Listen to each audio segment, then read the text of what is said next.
Assalamualaikum warahmatullahi wabarakatuh. Alhamdulillahi alamin. Asyhadu an la ilaha illallah sayyidina Muhammad rasulullah. Allahumma shalli ala sayyidina Muhammad wa ala ali sayyidina Muhammad. Rabbi israh li sadri wa yassir li amri waludatan min lisani yafqahu qawli. Rekan-rekan yang kami hormati, masih bersama kami Sukamto Sastro di Mejo Channel, ya. Masih dalam bingkai mutiara religi hari ini. Semoga kita dalam kondisi sehat walafiat. Dalam informasi religi ini kami akan coba bahas beberapa sebuah mutiara hikmah, barangkali ada manfaatnya bagi kehidupan kita. Dari tokoh sufi yang sempat menjadi referensi berbagai sastrawan di Indonesia, yaitu Rumi. Ada sebuah ungkapan bahwa perkecillah dirimu, maka engkau akan tumbuh lebih besar daripada dunia. Nah, kata-kata yang sangat indah. Perkecillah dirimu, maka engkau akan tumbuh lebih besar dari dunia. Nah, tiadakah kita, ya, maka jati diri kita akan terungkap tanpa kata-kata. Maksudnya apa sih? Ketika diri ini ditiadakan, dirimu ditiadakan, maka justru jati dirimu akan terungkap tanpa kata-kata. Sulit memang. Jadi ketika kita merasa perkecil di hadapan Allah, kita merasa posisinya sebagai hamba Allah, kita posisinya sebagai makhluknya Allah, kita sebagai hamba yang dhaif harus sujud kepada Allah. Maka dalam jiwa kita terlepas sifat sombong. Ketika seseorang lepas dari sifat sombong, maka dipastikan dirinya akan menemukan kesejatian. Dirinya akan merasakan bahwa Tuhan semesta ini ciptaan Allah. Hanya saja memang kadang-kadang orang tidak nyangka. Kita merasa benar, kita merasa hebat, kita merasa luar biasa. Padahal sebenarnya itu salah. Sejatinya yang benar adalah mengatakan bahwa diri kita itu tidak ada apa-apa tanpa kuasa Allah. Kalau kita coba ungkap proses kejadian manusia dari nutfah, dari alaqah, dari segumpal darah, dari air mani. Kalau kita melihat sejarah manusia dicipta di muka bumi, maka tidak pantas layaknya ketika seseorang hamba Allah, manusia, berlaku pongah, berlaku sombong. Apalagi kalau cuma dapat sampiran pangkat atau sampiran jabatan. Entah itu menteri, entah itu bupati, entah itu presiden. Ya. Maka itu hanya jabatan.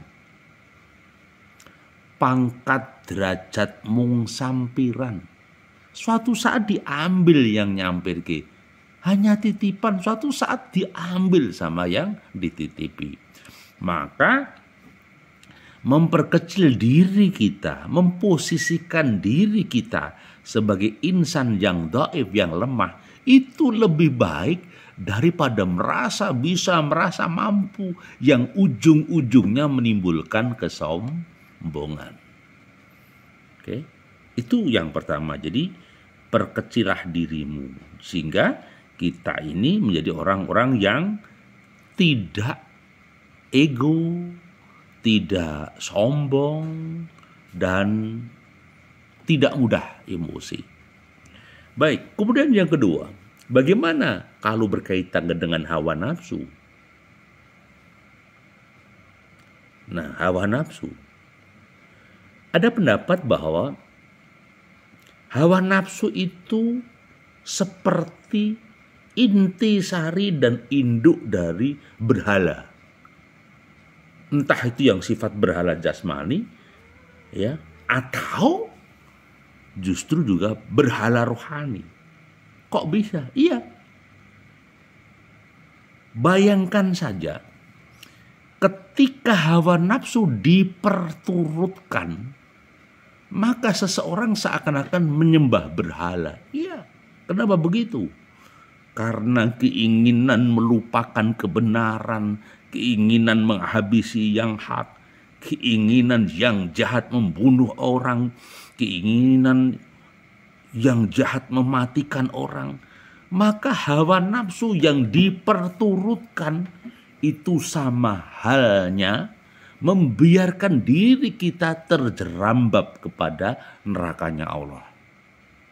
Hawa nafsu yang diperturutkan membuat seseorang lengah dan berbuat sesuatu yang menghalalkan yang haram. Nah, ingat itu, menghalalkan yang haram. Maka saya katakan, hawa nafsu itu harus dikendalikan. Hawa nafsu harus ditundukkan dengan hidayah Allah.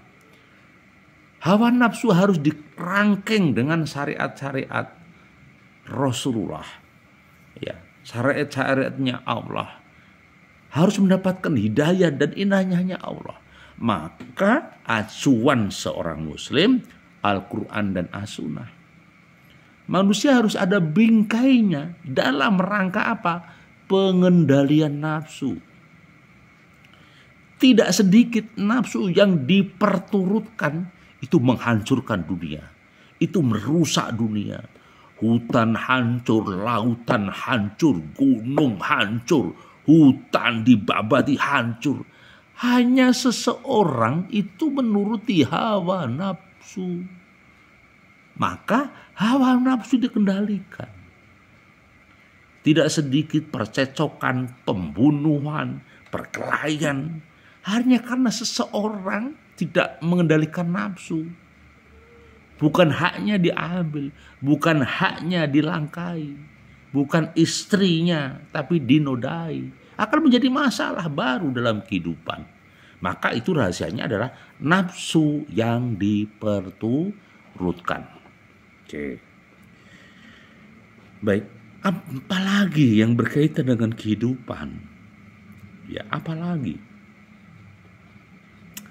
Kadang ada pertanyaan hikmah dalam kehidupan. Kang Toto, seringkali kita dihajar masalah, diuji Allah dengan penderitaan. Ya, sebenarnya kalau kita bicara penderitaan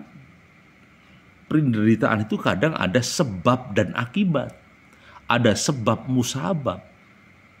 Tidak mungkin penderitaan tanpa sebab. Di saat ada api, memunculkan asap. Di saat asap, pasti ada api.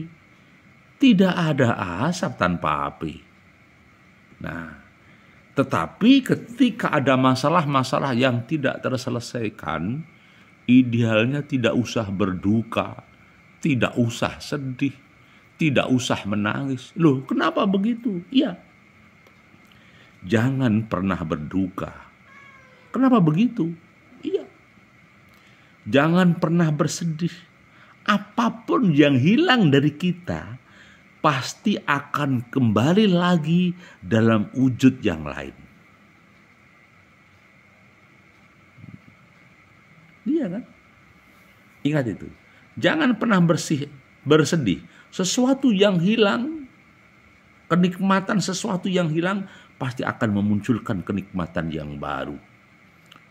Di setiap kehancuran ekonomi, krisis ekonomi, akan lahir ekonomi baru. Di saat ada kematian tertentu, akan lahir kehidupan baru. Hilangnya pemimpin lama akan memunculkan pemimpin yang baru. Karena apa? Allah membuat hukum kausalitas. Allah membuat hukum survival. Tumbuh dan berkembang. Allah membuat hukum kehidupan. tumbuh, berkembang, mati, tumbuh, berkembang, mati, tumbuh lagi, berkembang lagi, dan mati lagi. Karena apa? Dunia ini panggung fana. Dunia ini panggung fana dan tidak pernah berhenti. Terus akan mengalir sesuai dengan sunatullah dan kehendak Allah. Maka jangan pernah takut. Karena apa? Karena kehidupan ini sudah ada yang ngatur. Ya, maka ada sebuah ungkapan. Dalam perjalanan itu tak ada lorong yang sempit yang lebih sulit dari ini. Maka beruntunglah orang yang tak membawa kedengkian sebagai teman.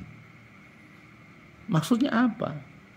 Dunia yang sulit, yang sempit, itu disebabkan bukan karena sempitnya lorong, bukan karena sempitnya lubang, bukan karena jalannya tidak luas, bukan. Tetapi lebih disebabkan kedengkian hati. Ketika seseorang dengki hatinya, lorong menjadi sempit, jalan menjadi pendek. Kehidupan seakan-akan menjadi sesuatu yang sia-sia. Amarah memuncak, pemikiran negatif terus di dalam otak. Kenapa begitu? Di dalam kolbunya ada iri dan dengki. Maka selama ada iri dan dengki, lorong menjadi sempit, jalan tidak lapang, kehidupan menjadi gelap, ketenangan hilang menjadi emosi dan amarah. Kenapa? Seseorang mengalami sakit hati. Seseorang mengalami penyakit hati. Namanya apa? Iri dan dengki. Iri dan dengki itu menjadi sumber kekacauan dunia.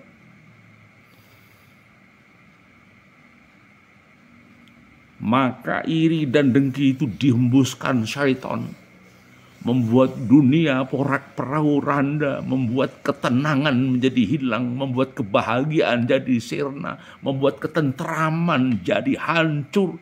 Karena apa? Ujung-ujungnya adalah iri dan dengki. Nah, maka dalam kehidupan jangan pernah sia-siakan hidup. Jangan ditumbuhi hati ini dengan iri dan dengki. Jangan ditumbuhi dengan kejengkelan. Jangan ditumbuhi dengan kebencian. Jangan diliputi dengan amarah. Yang ujung-ujungnya adalah iri dengki. Ini menghancurkan kehidupan seseorang. Oke? Ada kadang pertanyaan juga dari teman-teman.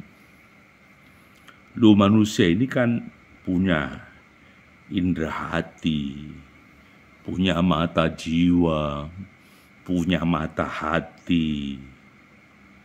Kadang kenapa pada hal-hal tertentu seseorang menutup mata hati.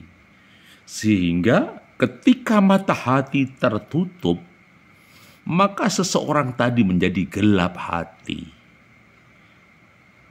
Sulit melihat kebenaran, sulit mendengar kebenaran, akal sehat pun tidak membenarkan yang benar itu benar. Yang hak itu hak. Karena apa? Tertutup mata hati. Maka mata hati itu punya kemampuan 70 kali lebih besar untuk melihat kebenaran. Mata jiwa itu punya 100 kali lebih hebat untuk melihat kebenaran daripada indera pendengaran. Mata jiwa itu bisa melihat lebih hebat lagi 200 kali dari mata penglihatan dan dari indera pendengaran. Maka jangan pernah menipu mata hati. Jangan pernah menipu diri sendiri. Karena apa? Allah itu sudah menciptakan kolbu, menciptakan hati, menjadi kontrol. Seorang penjahat dan pencoleng sekalipun, ketika dia berbuat jahat, pasti dinasihati dengan mata hati yang hak. Kang, itu jelek. Jangan mencuri, bukan haknya. Itu korupsi. Itu dosa. Ojo ngono Kang, dosa. Kuwi jenenge mateni wong. Nyalah hak ing wenang, maksudnya dudu kematian itu haknya Allah. Kamu jangan mengalirkan darah. Tapi nasihat itu kadang tidak didengar oleh orang-orang tertentu. Kebaikan dan kebenaran tidak didengar. Yang didengar adalah nafsu. Kalau orang itu mendengarkan suara hati, maka yang terjadi akan ada ketenangan, akan ada kebahagiaan, akan ada tenang, kemuliaan. Karena apa? Seseorang mendengarkan mata hatinya, akan terjadi bening, akan terjadi kejujuran, akan terjadi kebenaran, menjalankan yang hak tetap hak. Oke. Jadi kita berharap bahwa kita tetap mendengarkan kebaikan, kita mendengarkan suara hati nurani. Jangan dibiarkan hati nurani ini tertutup oleh syahwat dan iri dengki. Dan kita harus selalu bermakrifat kepada Allah untuk mendengarkan apapun petunjuk dan hidayah Allah. Karena apa? Kehidupan ini pasti ada hikmahnya. Kehidupan ini pasti ada manfaatnya. Ada hikmah di balik itu. Demikian juga dengan penciptaan dunia seisinya. Maka hikmah Tuhan menciptakan dunia supaya segala sesuatu yang ada dalam pengetahuan Allah menjadi tersingkap. Maksudnya gimana? Dunia yang hadir segala pernak-perniknya menunjukkan bahwa dunia ini diciptakan oleh Zat yang Maha Kuasa, diciptakan oleh Allah yang Maha Tunggal. Siapa itu? Dia adalah pemilik jagat, pencetak kehidupan. Tersingkapnya dunia, tersingkapnya gunung, binatang yang melata, nyamuk, burung. Itu tanda besar ada kehidupan. Kalau ada yang hidup berarti ada yang menghidupkan. Ada sebuah misteri dalam kehidupan. Ada apa di balik kehidupan? Ada cerita apa di balik kehidupan? Hidup bukan biasa saja, bukan otomatis hidup. Tetapi sebenarnya hidup itu ada rencana Allah yang insan tidak tahu. Ada rencana Allah yang manusia tidak tahu. Hakikatnya adalah dunia semesta yang dicipta itu menunjukkan adanya Sang Maha Esa, Sang Khalik, Sang Pencipta alam semesta, Allah Subhanahu wa Ta'ala.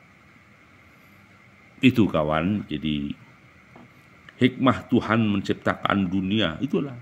Bagaimana kita harus terus mendengarkan suara-suara kebaikan. Semoga kita mendengarkan kebaikan-kebaikan ini.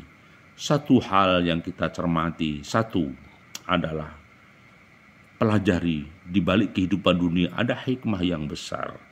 Yang kedua, jangan lupa dengarkan mata hati, karena mata hati lebih tajam. Ya, lebih tajam. Jangan sampai kita melupakan mata hati. Dan satu hal lagi yang membuat iri dengki itu adalah menutup mata hati. Iri dan dengki itu menghancurkan kewarasan kita, menghancurkan kenormalan kita. Kemudian jangan pernah sedih. Kenapa sedih?